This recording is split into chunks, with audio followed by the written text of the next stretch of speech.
are building the Window Film Shine program live, and that is the Window Film Shine Apprentice program. It is a structured, hands on, industry based experience type of apprenticeship program. We're starting off first thing building out a high school class for Jesus Bujanda down at Jefferson High School.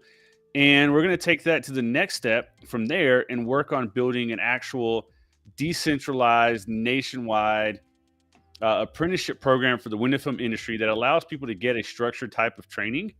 So we can basically take a training model, hand it to business owners, and say, if you want to train people on and grow your team, here's how we recommend you do it.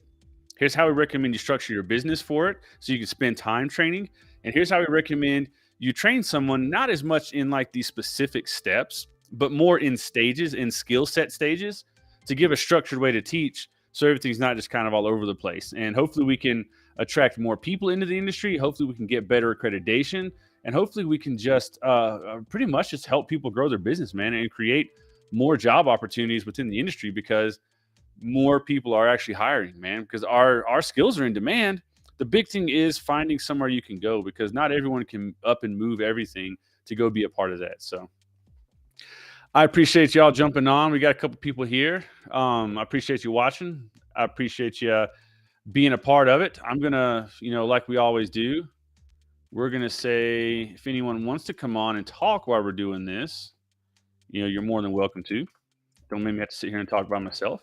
But we got lots of people who come on like to help out with a couple steps, a couple stages, a couple things here and there. And I know this time's a little bit late. It's 8 p.m. right now, Mountain Time, which means it's 10 p.m. Eastern Time. So I get, a lot of people are going to bed. But here we are. We are going to be building. So let's go over here.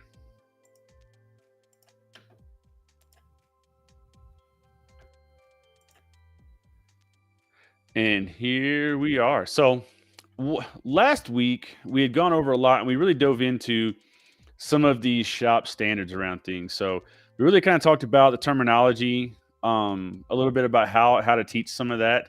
And I think that would be an area that we need a lot of breakdown to really like dig into that, because I like to think about things like, the difference between top load and bottom load, snap shrinking. What does that mean? I feel like it would be good at some point to go over a lot of the tools, and even like tool care at some point. So far we've just been kind of throwing some things together, kind of figuring out, like where we want to go with it all. So let's see.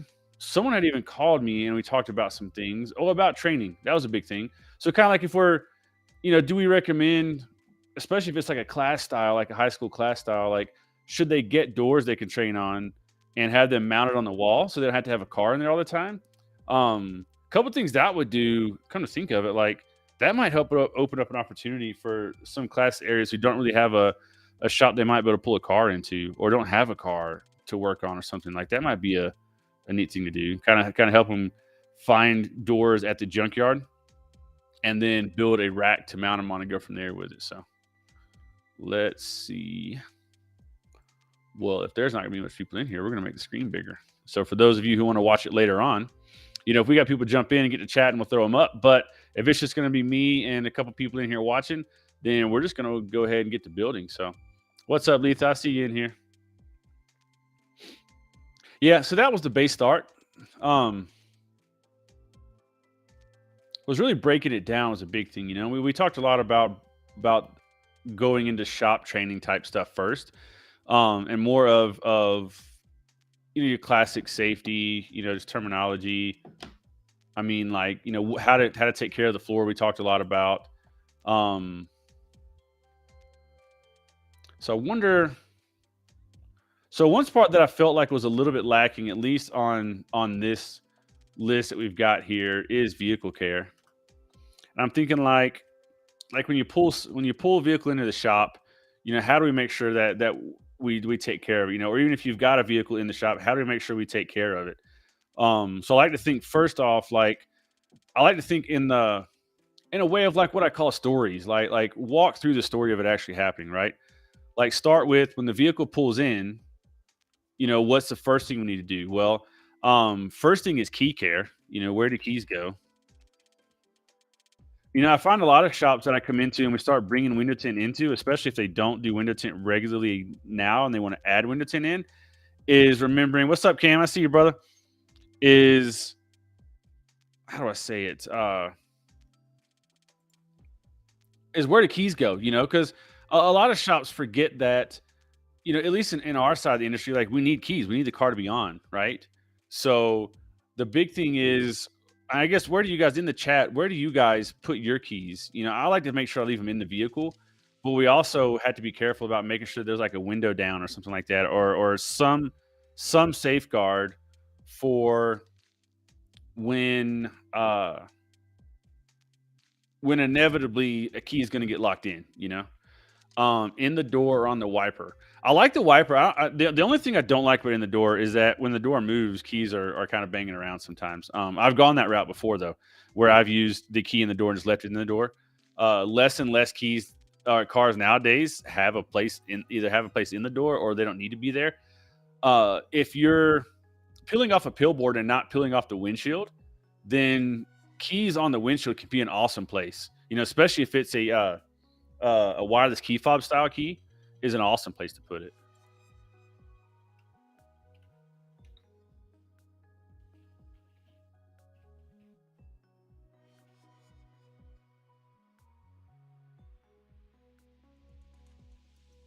Right. I guess that's a big thing to think of. I like that, Letha.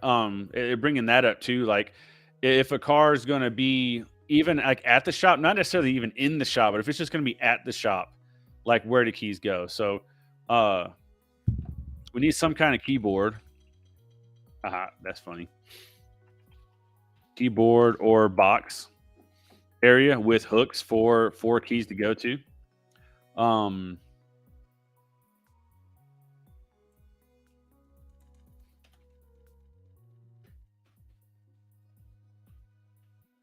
of course, this wants to be all funky. There we go. Keyboard or box. Let's see. Let's see if working on car, maybe. Keys on windshield by wipers. Okay, so we got to break this down a little bit. If working on car, and you're talking wireless fobs on windshield. And what else? We're looking at wireless fobs on windshield. If it's a wired key, a key you gotta actually put in and turn. I mean, I guess it all depends because like the only thing that stinks is like when we're doing all the sides of a vehicle, like the window's going to go back up when we're done, right? If you're only doing two fronts, it's not too big of a deal because you can just roll a back window down. I've done that plenty of times where you just leave a back window down. When you pull it in, you're good to go. But if you're talking, the key's got to be in the ignition and on. I wonder if. Well, I like the idea of the key in the cup holder is a good one. What if? Right, and that's right where I was going, Ryan. That's where my brain was going. I think that's awesome. Or even if the door isn't tricked, what if you put like a rag in the actual metal hoop that's there? So, like on the actual where the door is, the door frame, not the actual folding door itself, but the piece the latch actually grabs onto. What if you like if the standard practice is to shove a rag in there or something so that the door can't latch? I do it on hatches. If you've got to take a hatch up and down to like shrink it, come up, clean, fold it down, if that's what you got to peel off of and go back up, then I'll trick that hatch with a, not trick it, but I'll use a rag to lay over that hatch down there so that when I put it down, it doesn't actually shut. That works really well. So I wonder if that would work too. What do you call it? Wireless fob, or do you call it an actual, I don't know, actual key? Rag in door. What do you call it? Because that's not the latch. The latch is actually in the door. You just close the door on your legs, Jeremy. Actual key rag in the door. What do we call it? Does anyone actually know what that thing is called? The actual D hook in there. Well, it used to be a post. Nowadays, it's not as much of just a post; it's a whole piece. And door ring? I don't know, man. Grasp, and like we'll just a little metal thing. Let's make it unofficial. A little metal thing. The thingy. There we go, Tim. We'll call it the thingy. At least for now, we know what it's talked about. I wonder if I'll talk to some body guys. I bet body guys would know exactly what that's called. Because I've even seen a tool where, like, when a door sags, they hook something in the latch and something on the thingy, and they pry it. Is an older way to do it, but I remember doing that.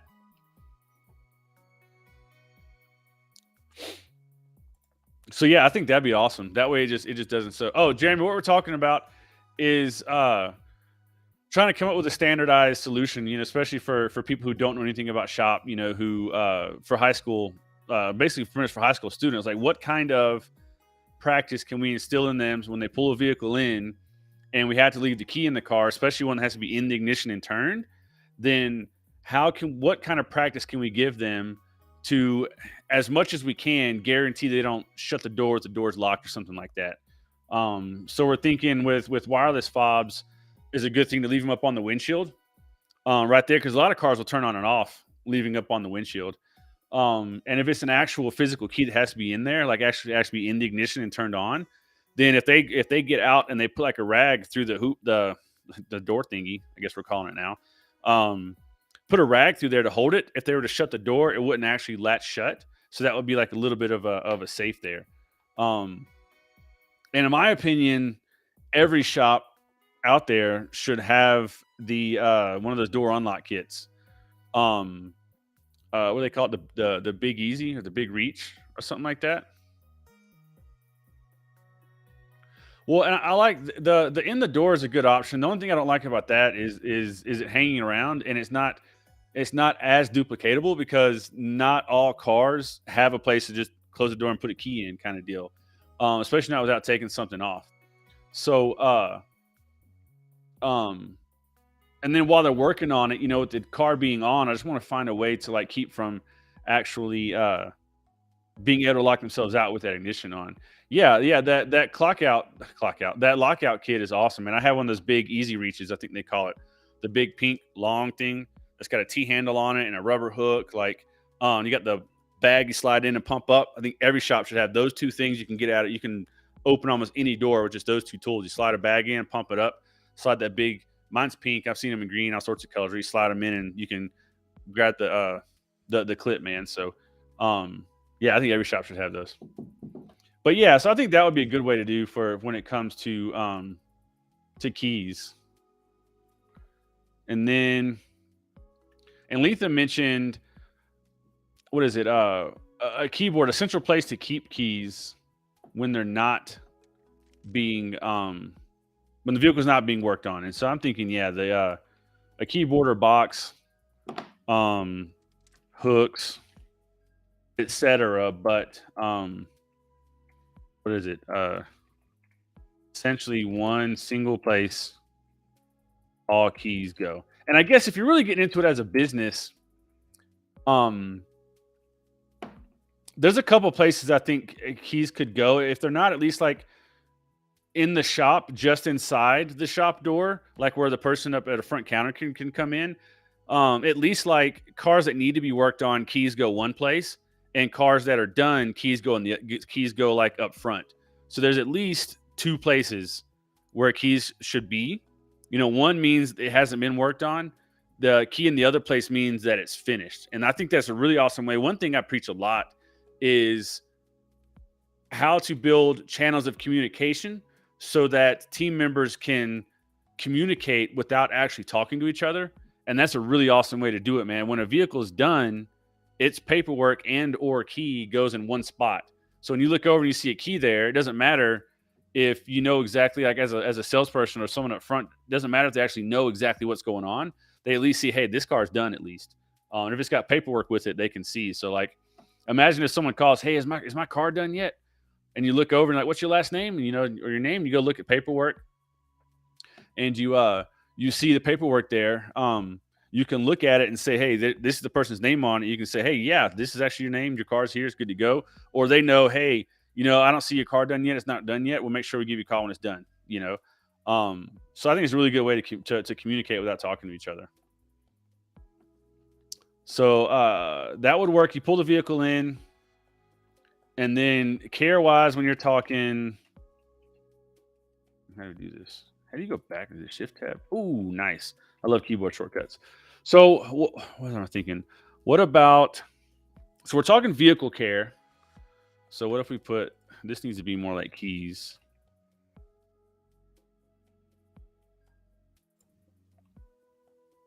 Oh, here we go. Keys, if not working on car.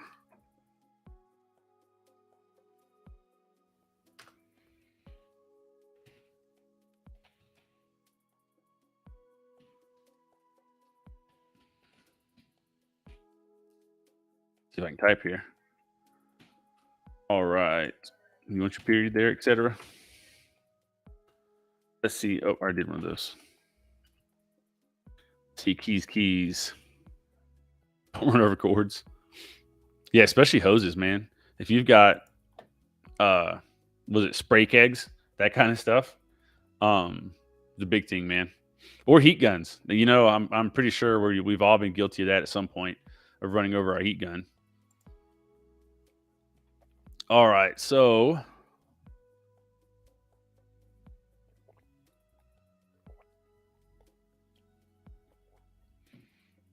let's see. Then you got the vehicle. You got the vehicle in the car, right? Over 20 heat guns. I've got one sitting over here in my garage. I keep that the back's all messed up on, man. But the heat gun still works, so I still use it for home stuff. And I just got a new heat gun for work stuff. Let's see. Vehicles in the shop. You got something to do with the keys. Then you've got what else? I mean, so you should have a jump box. Oh, you haven't, Ryan? Well, you just wait, buddy. A tool list.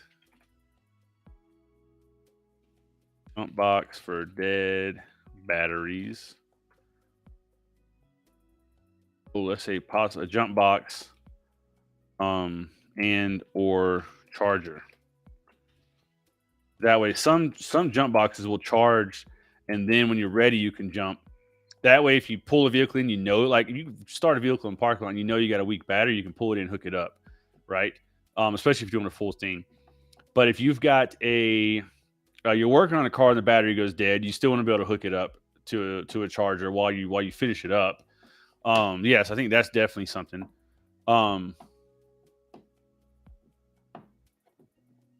Yeah, I don't blame you, Ryan. I wouldn't want to, man. And it's important too, like to remember a lot of us are really craftsmen about our style, and we work alone a lot. We don't usually have teams around us, but as soon as you start bringing other people into the shop, you know, it's important to make sure that these things are talked about. So,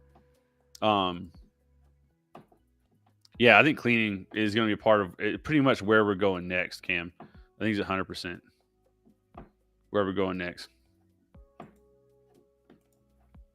If this is easy to do, I think it's really good to do. What's Tim say? I've got my hose stuck in the door and pulled out the shop before. drag the whole thing with you, man. Oh man. But yeah, if it's especially when you first get into wintertime, it can be a big deal, man. I don't know like how cold it gets in some places you guys are, but in Colorado, when fall comes and early winter comes, people's batteries start going bad because, you know, if a battery's on its last leg, and the cells are going bad in it, when it gets down to 30, you know, 20, 25, 30 degrees, those batteries go bad all the time. So let's see. We got keys, and now we're getting into vehicle care. So Cam, I think I almost want to say this goes into more like getting into the actual starting the job, because when you're ready to start working with film, that's kind of when you start wiping the car down, I think. When it comes to like general care practices to teach about in the car, about in the shop. I think I said in the car. In the shop. I want to say, what if you're talking like little things like, I mean, I think these are some of this stuff's obvious to us, right? But we're teaching kids, and paint's where I'm going with this, Cam. I see that never wipe paint. Is Nothing gets placed on paint. I mean, I think it's important if you're talking someone who's has zero shop experience. This is something that has to be mentioned. Nothing goes on paint. You cannot set anything on the car, um, at all. I'm guilty of sometimes like on a sunroof. If I got a spray ball in my hand, setting it on a sunroof because it's glass. I know it's at least not going to scratch the car. But if we're talking overall, I think nothing gets placed on the car. No tools on the car.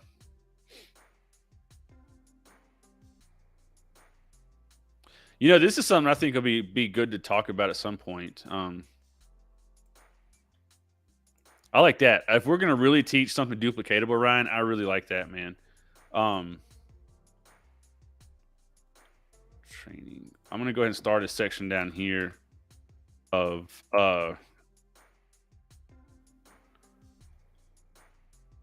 vehicle prep, right? Um, Stage one is going to be inspection. Uh, then we're working on. Worry about cleaning, and that'll kind of get us some things we've glanced over a little bit, so we don't forget about what we're talking about there. Yeah.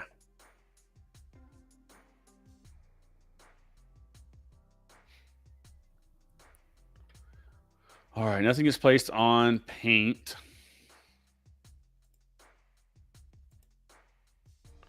Let's see. What else? So you got a car pulled in the bay. We've turned it off. We've got it sitting. We know what to do with the keys. Now we're talking about like general vehicle care. I guess that's when. Well, no. I guess should we talk about charging a battery then? I just look at that again. I think this is awesome. As long as, and I like the idea of extensive. As long as a really duplicatable way to do it is to make it fairly quick. Because there are some things that no matter what you do are gonna get past that. Oh, dude, that this is one of those does that we just look over sometimes. Yeah, making sure all windows work, man. And I think so. I've even seen before at one place I was at, my last job. We did an inspection when the customer dropped off the vehicle. Is when we did the inspection. So it's almost like because that way it's what we did was they're like, "Hey, I'm here to drop my car off from my tent," and we'd say, "All right, cool, let's go out, let's check in the car." We'd take a form with us. We'd walk out, we'd check everything out on the car. We'd just look around, look for. I mean, big thing, looking for door dings, anything obvious, right? Looking for door dings, big obvious scratches, big panel gaps from bumpers, like little things like that. Scuffs from pulling up on curbs, little things like that we look for a lot. And then we hopped in the vehicle and yeah, we checked all the windows, we checked the locks, we checked windshield wipers, we flicked the lights on, blinkers working, hazards work. Especially because for a lot of the installers, there's a lot of like disassembly in the car. So there have been a couple times where I finished tinting a car after an installer worked on it. And when I went to pull it out, the hazards didn't work because they forgot to plug them back in. So like it really was like a really cool, like safe catch. But we would get into work, make sure everything worked. We'd crank the vehicle up. Are there any dash lights on, anything like that? And then we'd hop out and we'd tell the customer, hey, looks like everything works fine. We checked everything out. If you would, just initial here. Saw a few little dings here, that kind of stuff, and make them sign off on that. It was a really foolproof way to keep from having to deal with problems. So, and part of that was making sure all those windows worked.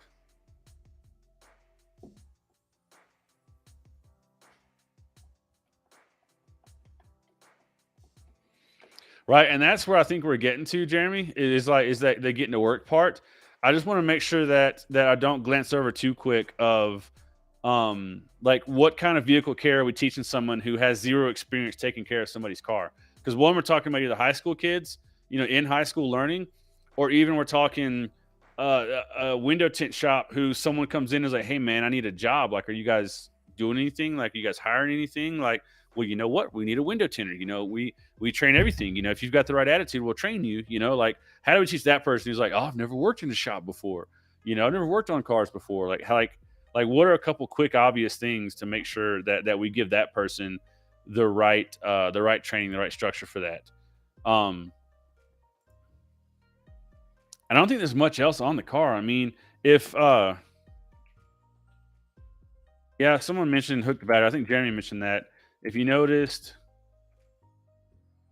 the battery power is low, slow start.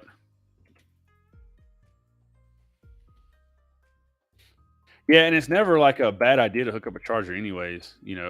I like the idea of that.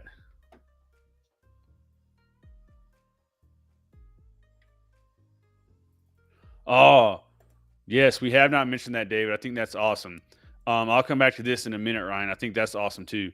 Uh, Yeah, this is a habit I developed tinning that again, like I'm glad you bring that up because things I totally forget is yeah, I always turn the air off, turn the radio off, and make sure anything else is off. Like literally, like, you pull it like when I pull the car in, you stop, you look over.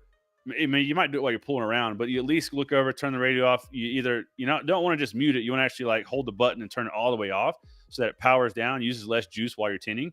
And same thing with the air. Go ahead and turn all the air controls off, that kind of stuff. So um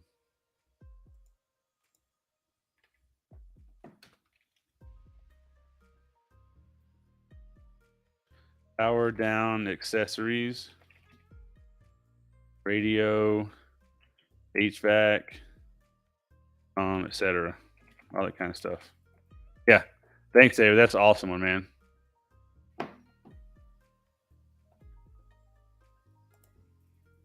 Yeah, and some of those, like when you click the power button, they don't like all that does is mute. You gotta like hold them down, turn them off, or they've got a screen off, that kind of stuff, man. But yeah, some of those cars are a little bit weird. No, but thanks for that, Dave. I appreciate that, man. That was an awesome one, man. So Jordan's coming in late, like, hey. Yeah, again, I'll do this. We're always down, kind of the way my things work. If you ever want to, you're always welcome to click that link and jump on. So,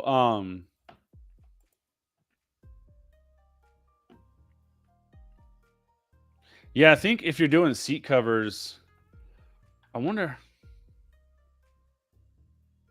panel cover seat covers. So I guess there's almost like a fine line between like how far do we go with some of this stuff on care wise. Um, because I mean, I'll be honest, I've never dealt with seat covers. Um, because I'm not usually in the seat except just to pull the vehicle in and out. I guess it really depends on what you're selling. I don't know if that would be like something that could be done at all shops or be super duplicatable. Um, I wonder what else. Panel covers are part of tinting. Like I would say those kind of come into play when we're actually tinting. Or what if cover any areas that can't get wet?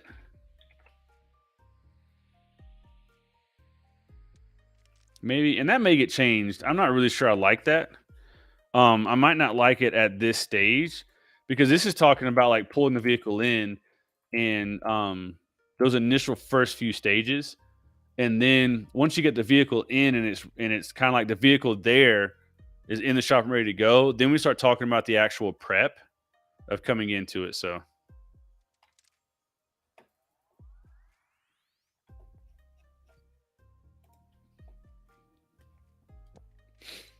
yeah, I agree. I don't think it's a necessary thing, but there's also like there are a lot of things I feel are unnecessary on a lot of jobs that people still do.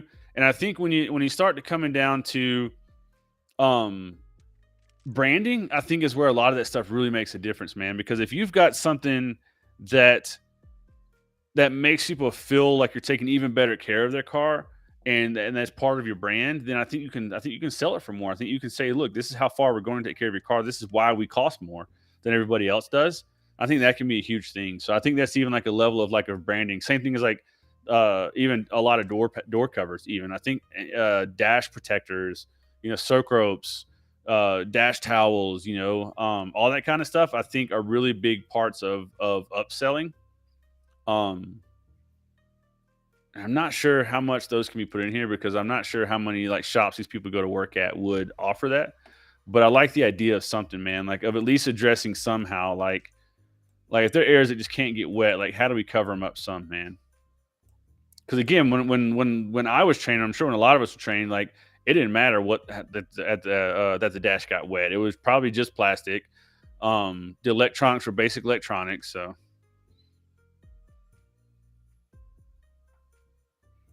yeah, and that Ryan, I like that because a lot of it comes down to that like repeated use just makes it normal, man. To like I'm imagining like for me and my style, when I go to a door to start cleaning, to start prepping to get the film on there, uh, it's no big deal if I had to put a door protector on it, like some kind of door protector cover, and then do what I do. Like that wouldn't take an extra step. That wouldn't be a big deal. And like you mentioned, even if you're putting a sheet over a seat before you even climb in the car, like that wouldn't be a big deal. If you want to put a piece of paper in the floorboard, like that wouldn't be a big deal to add that kind of stuff in. So,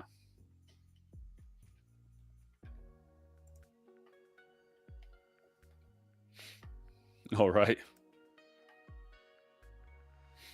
Yeah, luckily more and more places nowadays, like, it's pretty understood. Like, you can't be smoking in the shop.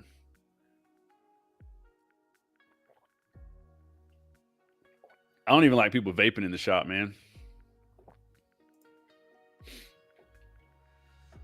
Yeah, I need to make some tent fam freaking what are they? Air fresheners to give those out, man. Those would be awesome.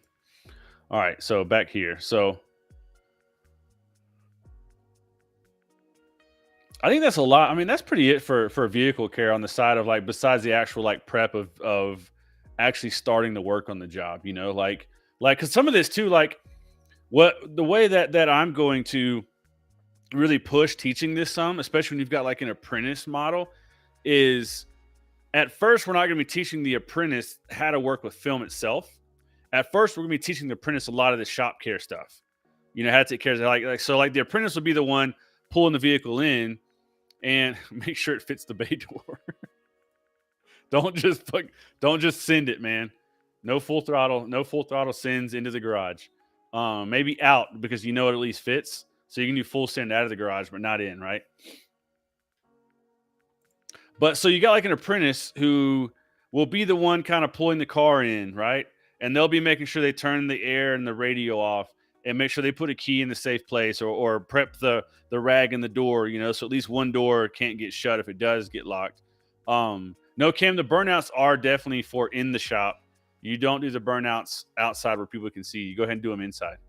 Um, but so that person would be the one doing it. So imagine like if you're doing a windshield on the car, you can go ahead and ask the apprentice, hey, like, you got to think about when you're pulling the car and like, what are we doing on the car? If one of the things we're doing on the car is the windshield, then yeah, you can go ahead and start laying out a dash towel on the windshield, right?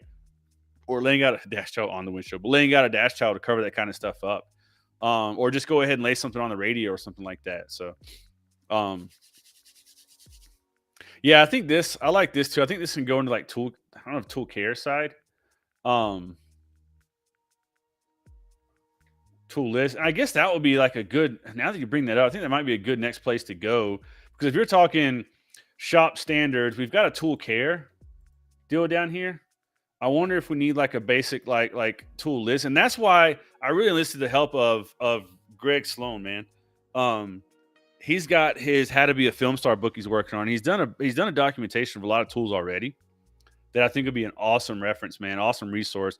And I would love to eventually have like video resources that these people can go to where when they're learning the when they're being going through the apprentice program at a shop, they're able to go to a reference and see, like, well, they're telling me this tool's for this. Well, they can go back and watch these videos and see like what other options this tool can be used for. Because if they're in this early stages of learning film, man, like their mind is so open and ready to take different ideas in. And if we can get a bunch of new neat ideas at people early on in their training, we can go ahead and instill that mindset of always be learning, of always be trying to think creatively and think differently. So I think that would be awesome. 100%. Right. So that's gonna be a tough one, Cam. I like that you asked the question. Um, and I think if you, oh, this is a tough one because I have to go off my bias right here, right? My bias is chill the fuck out on water usage. Is my best bias for that. My best way to say like how I really feel about that. Um, and if you're using type of dash protector with a soak rope and minimal water, I don't think there's any way water is going to get down in there. Not enough to cause any damage like that. Um, so I think at worst case, we could even start teaching. And here's the hard part with this is maybe we can even start teaching like pulling A pillars down. Um, hey, I feel you, Cam. So I mean, if it's a small thing to do, man, no big deal. If it keeps you safe, it's really hard to teach that at like a scaled level, I guess. Maybe there would have to be a section of like problematic, not problematic cars, but big serious problems on cars like that in the Mercedes, right? That's I think it's a C300 that has an issue with a computer in the trunk. But yeah, I wonder. I'm gonna put that down here in the training section. Should we? Oh, I didn't say it out loud yet. Of course, my brain was thinking it, right? But when you're looking at like doing windshields, like should we teach pulling A pillars out? Not many of us do it, right? Especially now with airbags, man. They like I remember when I was first learning cars doing a lot of stereos, man. Like we'd be putting tweeters up there, right? And you're just pulling them right out. I mean, you might take screws out if it's got a handle and it pulls right out. But nowadays, more and more, they've got to keep A pillars from just flying out when the airbags go off, so they can be tricky to get off. So I guess we're talking about that point, um, teaching pulling airbag clips and A pillars. So I mean, I guess we get into that, right? Yeah, Richard, I don't either. I don't pull the A pillars off either. I guess part of my curiosity is if we're if we're training to put a soak rope and a dash towel on top to protect that area. Someone called out to me one day how much water goes to the sides and runs down that might not go straight down, and it made me think about that. Like should we teach pulling the A pillars to do water control? I think the hardest part we get into too, though, is you've got people pulling an A pillar off and putting back on. Uh, if they're early on in their career, that might be a little tricky. So I don't know. Um, right? Same thing. Like I've never had an issue, man. I guess I'm with you there, and I guess I'm really just curious if on teaching this at scale, right, at volume, is the biggest thing. And Cam brings a good point there too. So I'm trying to make sure I focus not just on what we do as individuals and what we do on a few cars, but what we can teach on a big scale. Is kind of why I bring that question up some. But I'm the same. I don't take A pillars off for anything, man. And Cam even talks about this dust you're exposed under the A pillar. Now you've got that free, and any air channels through the air might expose more, right? I like the point Richard brings up that more water enters the more you take apart. Jeremy says, "Fuck it, just use the whole keg, rinse the windshield off," right?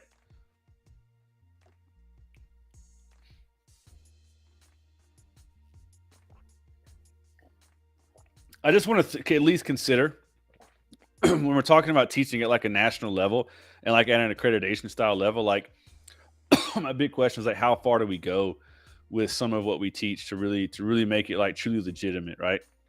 And again, no matter what we teach, there are gonna be people who cut corners anyways. And if they start looking at it and be like, I don't want to take these A pillars off because there's no water ever goes over there, then yeah.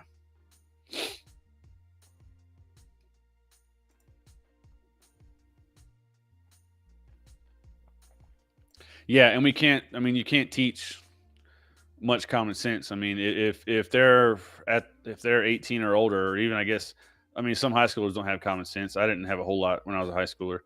Um, when you get older, man, like if you don't have common sense at 18, 19, 20, 25, then I don't know, you might just be a problem, a problem in the shop, a liability in the shop.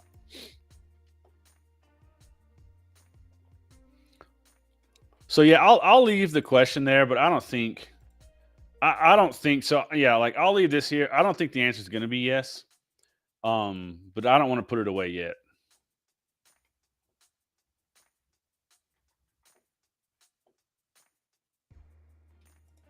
Right. So I guess we're working about that too. So yeah, we'll table it. But I'll at least leave the question there. It's like saying out loud that this question is probably no. Um. Oh, I feel like we're gonna need to break this up a little bit differently. Well, we will. We will. After we get a lot of the more of this built out, we'll start looking at like what should we teach at what stages. And I think a lot of this clean floor, this will be taught at some point. Because even an apprentice is going to be at least touching blades and touching heat guns at some point, right? Picking them up, moving them out of the way or something like that. Vehicle care and vehicle prep is going to be a big one. So yeah, I think we'll break that down eventually. Because I mean, I don't. My big thing is I think the apprentice should start being taught at some point too, like wiping the windows down on the outside, wiping some stuff down on the inside. Even if it comes down to like rolling windows down and wiping out some seals if there's enough downtime, but before the tinner's actually laying film, like little things like that too.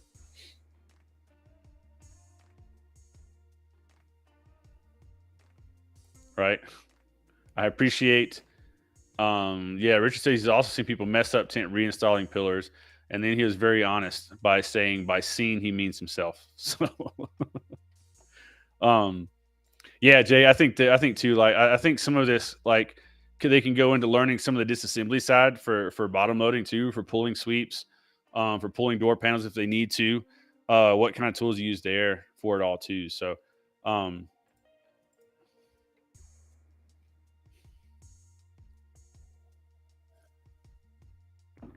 yeah. So I think after that, after some of the vehicle care stuff, I think we're looking into like um different tool. I mean, I don't know if I want to build like a list of freaking tools right now. We can go back and build a list of tools at any point, right? We all know what kind of tools they are. Jeremy, by this, do you mean by learning to take stuff apart and like disassembly and reassembly before they do film handling?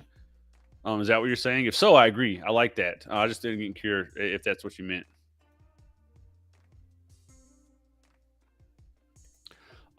This document, David, I don't know. I haven't posted it anywhere. Right now it's just saved on my OneDrive, my Microsoft OneDrive. I might need to upload it to Google and edit it that way. I just will always keep my own separate one. I may make it viewable, I guess. Um, but right now I don't have any way for anyone else to go look at it right now. Okay, Jeremy said yes. Yeah, I 100% agree. There's too many people get this idea of when someone comes in, they want to start training them, they're going to start training them how to lay tent right away. And I just completely disagree with that mentality. I think you need it, and that's why I wanted to build this and be able to like offer this structure. Is there's a lot people need to learn before they even think about working with film, and you also need to know uh, do they have a good attitude? Like, are they going to fit in with the team? Not just a good attitude, but do they have an attitude that fits with the team's overall attitude? Like, can they get along with everybody? Can they fit in with the team? Like, does it make like a good link? Like over time, you get to find out like on a day where they feel overworked, like how are they going to respond to that? Are they going to say "fuck this, I'm out"? Well then it's a good thing I had to teach them how to lay film. Like what kind of accountability they're going to have before you actually start teaching them the real moneymaker of the business. You got to teach them care, all this stuff before you ever go in to actually laying the film itself, man. Yeah, 100% Cam. And you got to know, like, is someone going to be a good fit, man? Because I mean, right now in high school class, you're just teaching all the kids, but the big goal for this is to be able to to be able to help shops hire people and train people and give them a structured way to train people without getting quite so burned, man.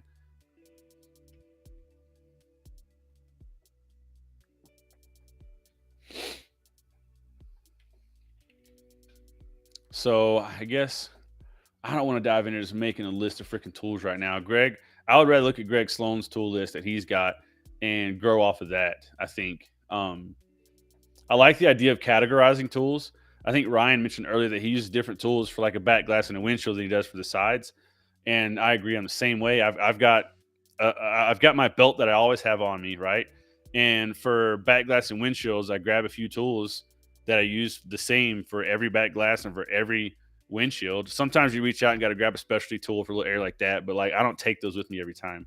But yeah, I definitely have those, and I think we can categorize them in that sense, and even let the overlap happen to where some tools are listed in two different categories, maybe or something. I don't know. Yeah, Jay, I need to try that more, man. I need to get me a chest pass for sure, dude. I've seen enough people use them. I thought it was awesome, man. I'll never forget first time I saw someone use it at WFCT, man. I was like, that's freaking cool, dude. Like, I gotta try that.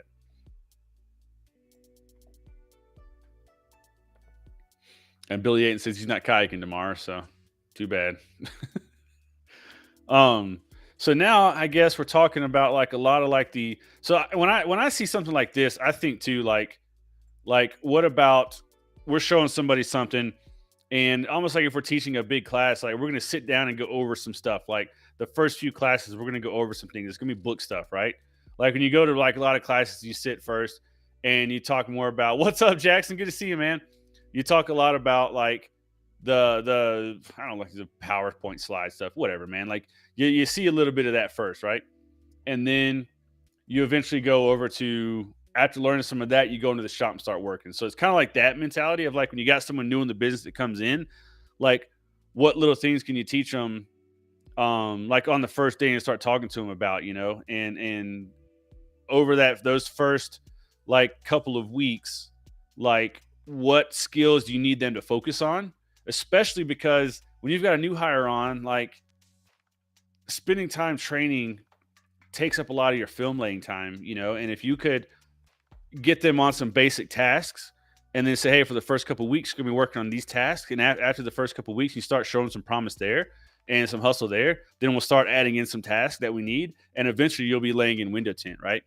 And this also helps because, I mean, at first your window tinters, and especially you if you're on your own, like you're going to be doing some of that stuff that the apprentice will take over. So imagine even hiring your apprentice is going to help you get more work done too. Like, so it's just, it might feel weird hiring on someone like this and starting this process with them. But if you've got someone to make sure the trash is taken out, make sure at the end of the day when you're kind of slowing down and getting the last car out, there's someone there to go ahead and start cleaning the floor up some.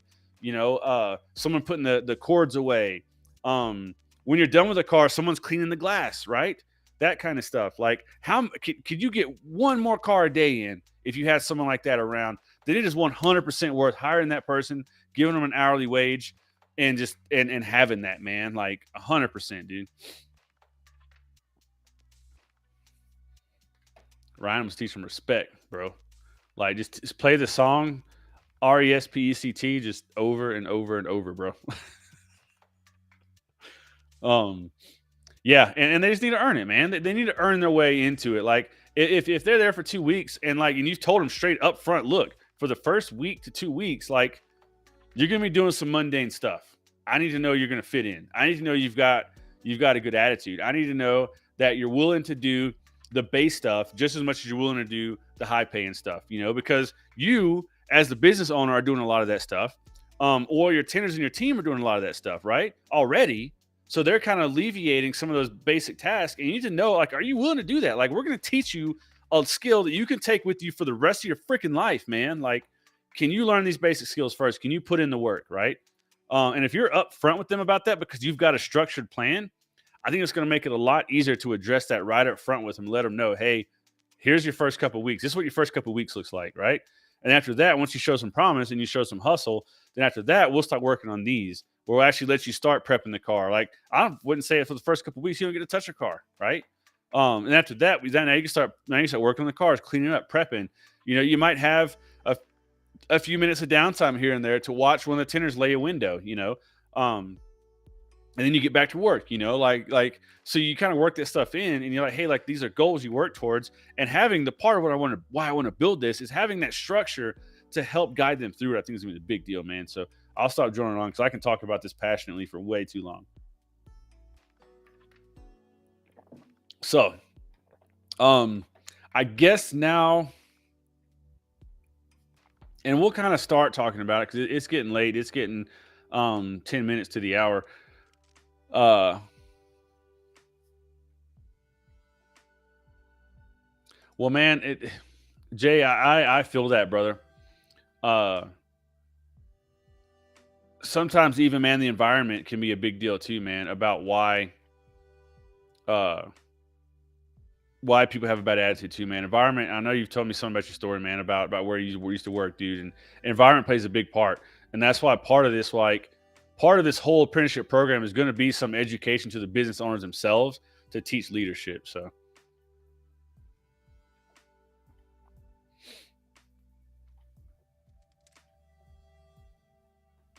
right, and I feel that, Jeremy. Saying that Wild went under, and left the building here. Like, I would love for this program to be available to schools like that. My overall goal is to make this an apprenticeship program that I could say hand to you, Jeremy. Like, imagine if Jeremy, if you're like, hey, I want to grow my business, man. I want to hire people on, but I'm not sure to do it. I'm going to poke around, do some research, right? Because we're window tanners, we're do-it-yourselfers. You're not just going to dive in and be like, here, let's get going, right? You're going to do some research, right? You're going to look into, how to pay things, how to structure, all that kind of stuff. And eventually, hopefully, you come across this. And I want to take this to where you look at it, you're like, I think this would be a good route to go, man. Um, and I want there to be a lot of like upfront training about this, about like how to structure a business. Because let's say, Jeremy, like I know you and your business at least, right? So uh, if we came in and we're like under this program, under the way I envision it, right?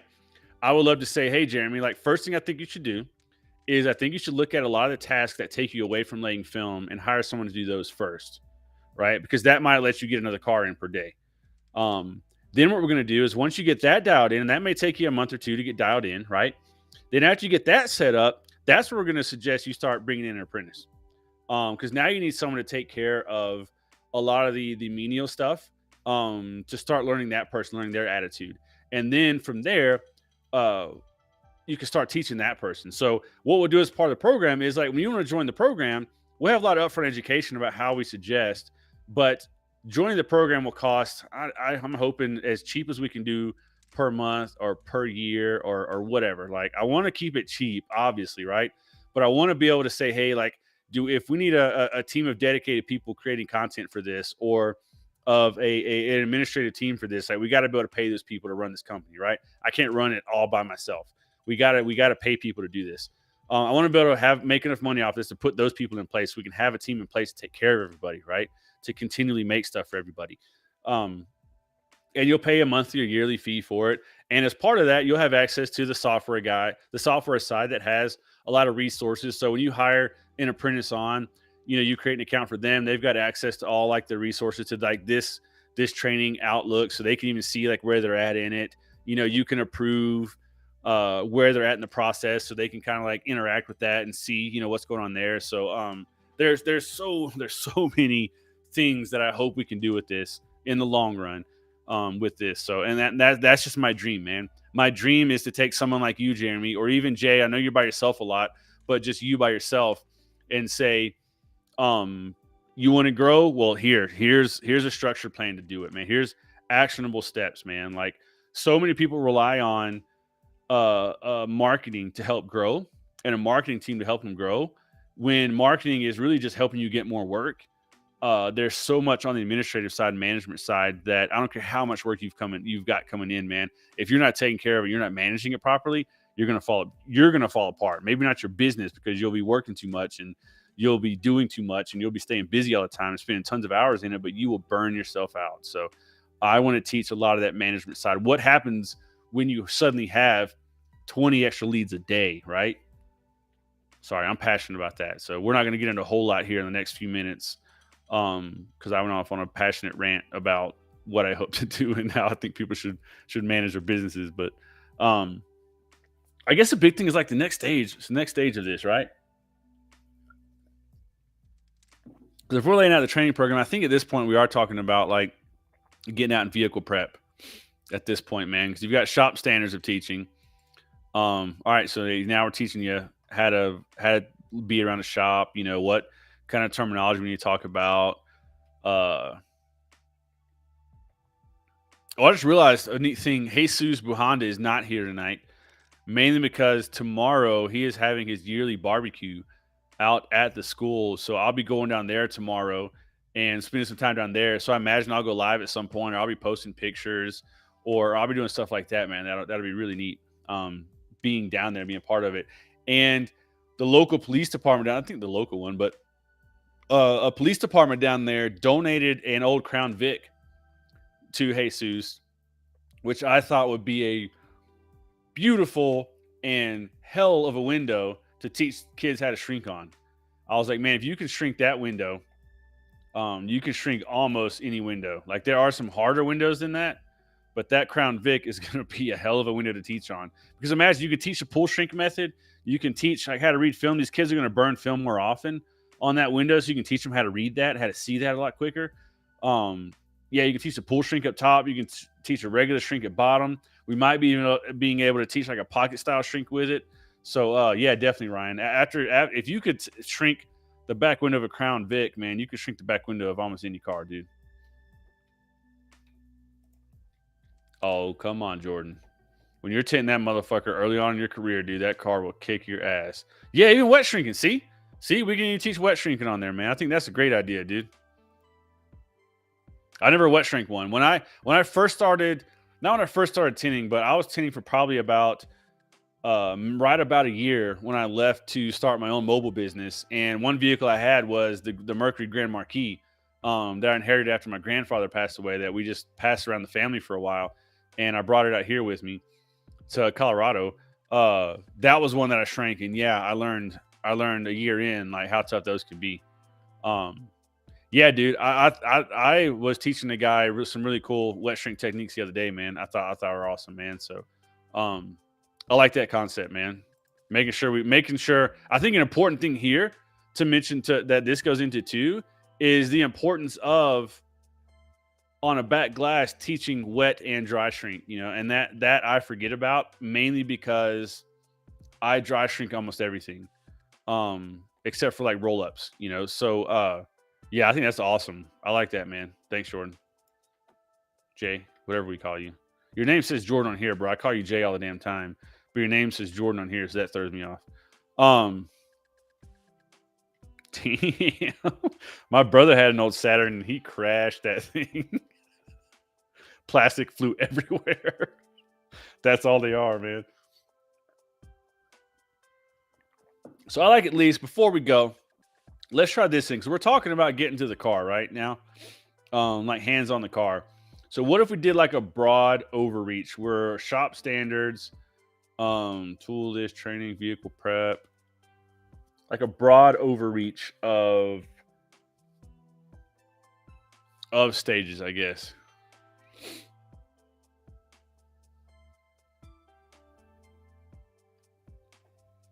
I've always pull shrink those. Do you actually wet shrink those, or is it just something you tried one day, Jay? I've gotten to where I pull shrink those, man, because I'm just tired of that. But I guess a pocket shrink would work good. I guess the wet shrink would get you a smoother shrink, maybe, and have less fingers. You know what? That might have less. Yo, there, Jeremy, you're pulling some stuff out of the woodwork there, dude. That is an old school way of shrinking right there, man. Well, since we're here, let's go over that. What if we came down here and we're talking a process overview for now, right? What if we're talking let's just we're here, right? Shrinking types. I mean, might as well, dude. You got dry. I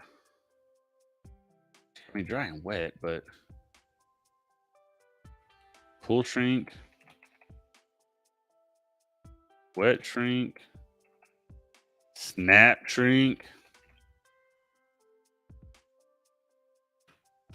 That really gets me doing a lot of back window stuff, but yeah, Jeremy, I learned on baby powder, dude, and then I just thought it was the way, man. Like it was before I knew anything about dryer sheets, any other options, man. I use baby powder, man, and a guy used to give me hell about it, and I was like, oh, it fucking works, man. Like you don't have to, like it doesn't get dirt in your tent, it doesn't get stuff in your tent if you're careful, So Um,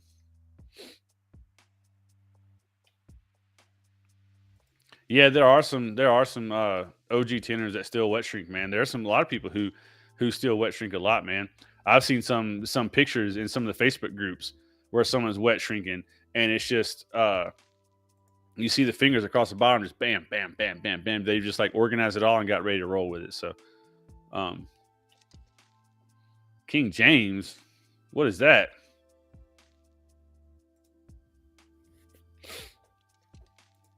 So, I mean, you obviously, I mean,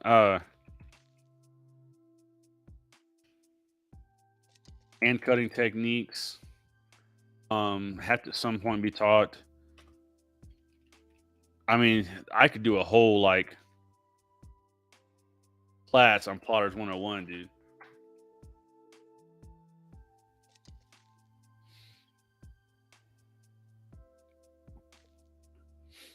Um, yes, I think we're getting to that. I think we're getting. What if we talk about different techniques as we go? Um,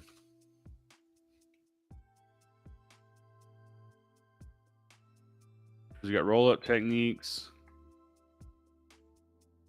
I've seen it called two stage slash top loading and bottom loading. Plotters after graduation.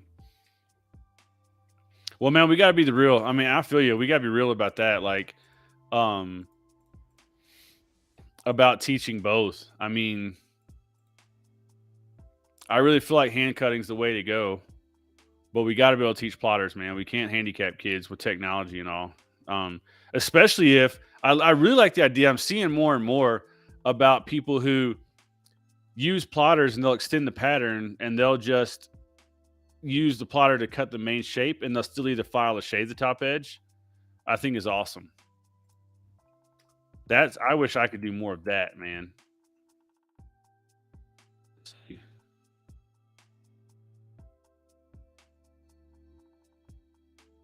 Saw that, Ryan. I didn't acknowledge it, but I saw the air peel.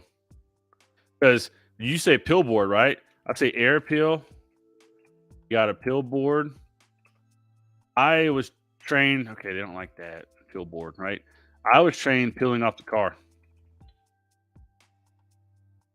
I was trained. We peeled front roll ups off the windshield. We peeled back roll ups off the back glass. If it was a truck or SUV, like we're wiping down the side, sticking the film on the side and peeling off of that. So, um, teeth peel over finger flick. Yeah, liner peel techniques, man. You know, I like that, Jeremy. You keep telling me about that Exacto, man. I need to try more of that. I would probably damage less film. I can't tell you how many windows I've messed up trying to shave, and as soon as I get across, that part of the blade just nicks right across it, man. So puts a big line across of it.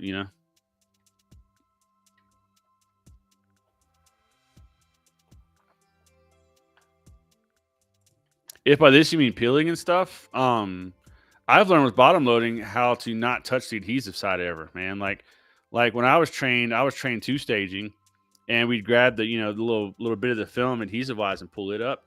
But I was taught to do that, to kind of do like tiny little touch the edge. It's going to go behind the seal anyways. But now, even if I two stage off a pill board, I like to put the film upside down, pull it up so I can get under it and never touch the adhesive. So, little things like that.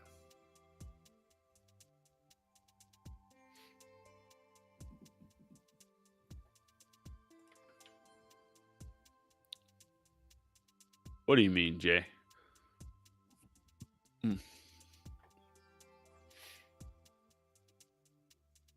What do you mean by flip it over on itself? I don't know. You have to show us the corner flip that you do, man. Make a video one day. Tag me in it and make sure you call it the corner flip.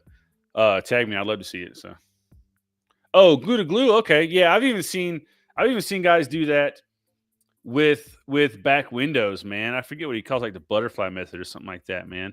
Where he kind of like S's each side and folds, and it's really weird, but um, yeah, I don't know. I think that would be more of an advanced trick. Jeremy's just calling them out, man.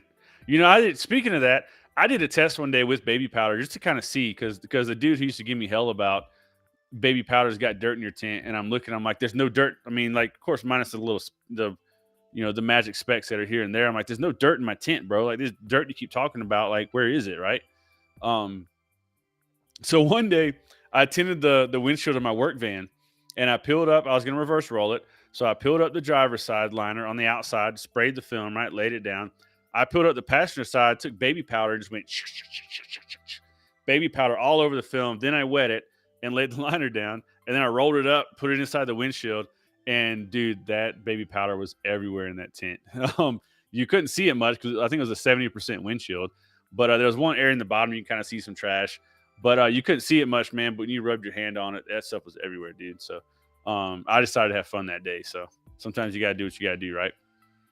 All right. Well, I think that was a good deal, man. We got through some of we have here pre and post vehicle inspection. Oh wow, Ryan, looks like up here I've got a little bit of the vehicle inspection up there. As part of that. So yeah, looks like we had some of that up here. Pre and post vehicle inspection. So I think we'll do that. I think if we went over this, maybe we can do that sometime, man. Because your apprentice needs to learn something about check-ins, right? About how to talk with customers and stuff too. So maybe they can help out with some of that and actually do some of the check-in process. So maybe we can talk about check-in process next time, with actually pulling that vehicle in, and then we can really start diving into the actual skill side of things. So.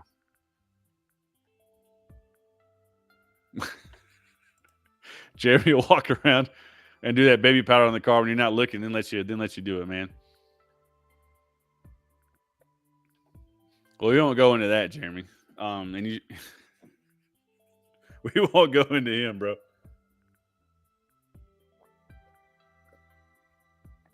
All right. Well, yeah.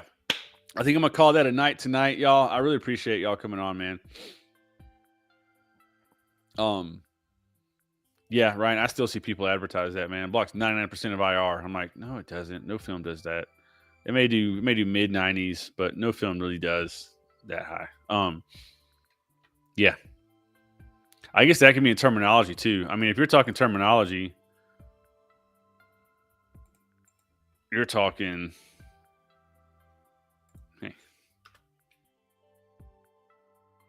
BLT, UV, IRR. I mean, you got to talk about TSER, little things like that. I guess is a good place to start there too. Yeah. So yeah, I can't go. I mean, I got to go. I could be on this forever. But yeah, I appreciate you guys being a part of this, man. I love you for being here. I really appreciate your help. I mean, I really hope we can build something great, man. And it can be a part of the whole tent fam being a part of it, man. So I really appreciate you guys. And we will keep building. I mean, eventually as this gets bigger, I'll find a way, as we get a little more organized with it, to share this. We'll at least make it maybe a Google, what do they call it? A Google Doc that can at least be viewed. I don't want people editing it right now. I don't want to get full access to it yet, because I don't want people coming here doing crazy stuff to it. So maybe we can work on people can have edits, things. I don't know. But if worst case, show up every week. We're going to be building this every week. So if this is a good time for you guys, I think this might be a good time, doing it at 8 o'clock Mountain Time works and 10 o'clock Eastern. I just don't want to step on other people who have shows. I want to make sure I make this available without losing viewers either way. So we'll try this out for a couple weeks, how it goes. So I appreciate everyone for jumping on. I appreciate you for being a part of it. I love all of you. I love the tent fam. And we'll talk to you guys later. Thanks.